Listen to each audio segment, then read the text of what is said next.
Bishalgarh police স্টেশনের আন্ডারে যত পলাতক আসামি আছে, যাদের বিরুদ্ধে আদালত থেকে, মাননীয় আদালত থেকে নন অ্যাভেলেবল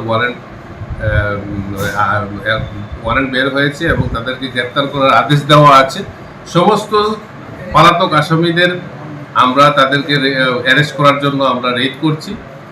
এবং তারই অঙ্গ হিসাবে আমরা আজকে বিশালগড়ের রঘুনাথপুর নিবাসী আরাবুর রহমান, তার নামে একটা নন অ্যাভেলেবল ওয়ারেন্ট পেন্ডিং ছিল আমাদের এখানে, পিআরসি WP 30/2018, এটা একটা চুরির কেস।